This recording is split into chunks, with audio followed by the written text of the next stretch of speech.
You better get your head right, I can tell you that. You better know what you're doing. Put your crypto out.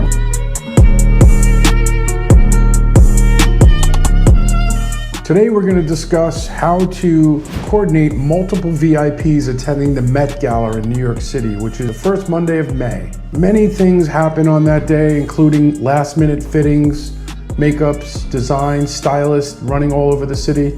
You have to coordinate their teams, make sure they're getting their wardrobe correctly, moving people around in terms of getting to these fittings and going to their brand. Making sure the credentials and the maps are correct is very, very important when going to the Met Gala. I've seen where VIPs have been locked out of the Met Gala because they didn't have their proper credentials either on their phone or in the vehicle.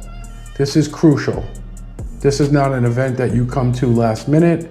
It's very well planned, it's very expensive, and the VIPs are at their best. One of the main things is being familiar with the way the routing is gonna go on Met Gala day. One of the things I'm looking at right here is the map in Central Park, where they're gonna have road closures and there's going to be a bridge with an overpass that is 20 feet.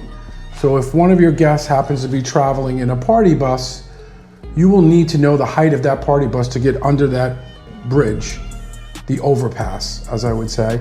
And many of them use party buses because the gowns and the train of the gown is so long that they're going to need a big area to stand up in. Most of the attendees stand because they don't want to get wrinkled, so we use a lot of sprinters, SUVs, and party buses. One of the most important things also is to coordinate with security, because security is not allowed in the event.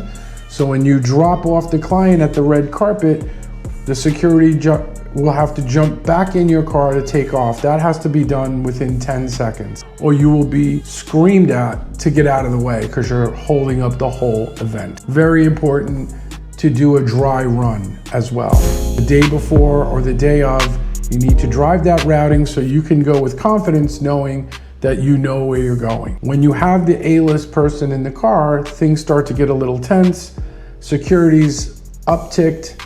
You're going through checkpoints. They have to have certain credentials to get through the checkpoints that they have to give themselves. So there will be rolling down of the window on their end, or security will handle that to make things easier for the client. Having the same driver every year, if you're doing the event and you have a team, you want to keep that Met Gala team in place. Currently, we're at 22 Met Gala drivers that have done this 5+ years in a row. This makes this very, very confident for the brands.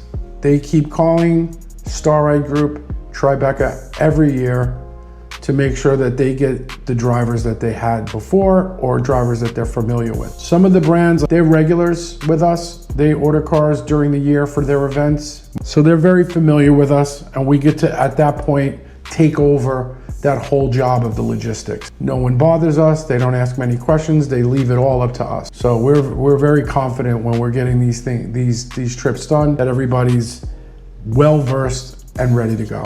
One of the other things that you have to worry about with the Met Gala is the weather. Sometimes you get a rainy day and you're gonna need some big umbrellas in the car. So one of the things we make sure is that all the cars are equipped with 2 or 3 large golf umbrellas for the golf course so that it has maximum coverage of the client. Paparazzi on that day and the autograph seekers and fans are all outside the hotel and across the street from the Met Gala, sometimes chasing the cars or running in front of the cars. So the drivers have to be very aware of what's going on at all times when going through those streets. Even though the streets are closed, fans jump over the barricades and they'll rush the car. So these are things that a regular driver would not be ready for. That's why we try to build a team that's done it before. With that, they increasingly get better every year. After the Met Gala, everyone gets released at the same time. There's a rush of people coming down the steps of the Met Gala, and nobody really has security because security's not let inside, so everyone's kind of on their own.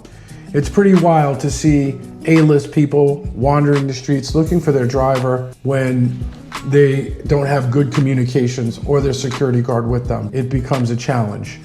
So it's kind of a free-for-all at the end, but if you make plans where to meet beforehand, which is key, when the Met Gala is over, we're gonna meet on this corner, 80th and 5th. Everyone reports the cars just go right there and everyone seamlessly gets out and it's off to the after parties. The after parties, rest assured there's gonna be a lot of fans because these are pre-picked places that everybody knows about. So they'll be camped outside, rushing the car, standing outside your car, waiting for the client to get out so they can get an autograph, a selfie, a picture, whatever they can get. And this goes on all night. You will be followed, chased, depending on who you have in your car. This is something that you need to be aware of when you're doing this kind of event because it's definitely gonna happen. Having a seasoned driver, a reputable driver in this situation who's been there is key. You must have somebody who has experience at the Met Gala.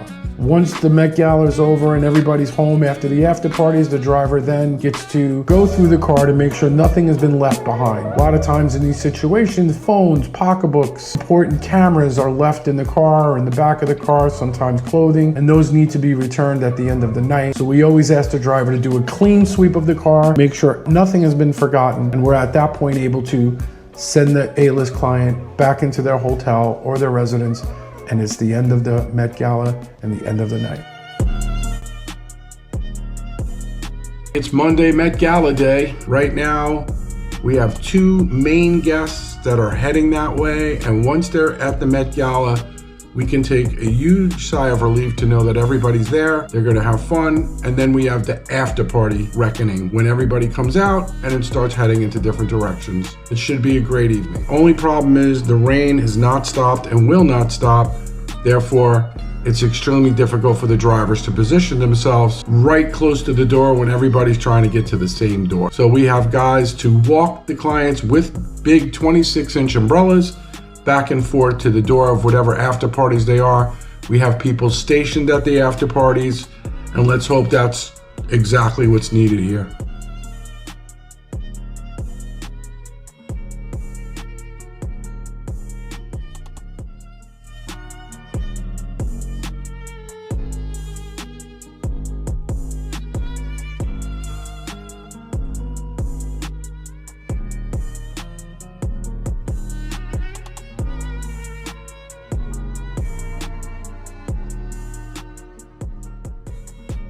Hey, how's it going? Everything's good. We just saw everybody going in on the dispatch screen, so I'm gonna head down now, catch up. Okay.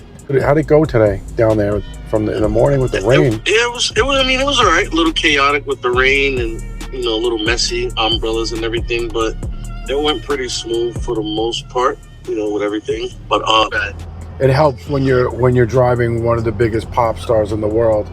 And you can drop that name at the checkpoint. Drop the name, yeah. Let's go, buddy. Yeah, okay.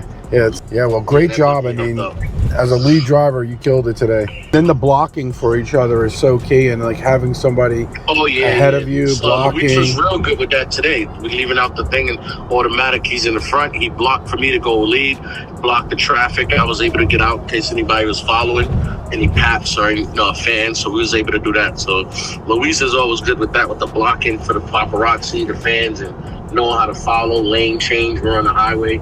So that's a big help. That's a difference maker right there. You think other companies are doing that? They're not. Check the car. Let's see what he's got in there. Let's see what you got in the third row. Let's see how good you are. You get $100 if you got charges in the third row. You know I don't play around. Let's see. $100 for the man if he has charges in the third row. Second row, I got the game going. Got the game on. Game on. Let's see what we got. This is a Tribeca Star Ride vehicle. Oh, you gotta go on the other side. Check the fridge from the other side. Let him in. Let the man in. Okay. Let's see if does he have them? Third row charger. Does he have third row charger? He's got them. $100 to the man, the driver who has chargers in the third row. That's an A-list driver right there, folks. That's how you do it, baby.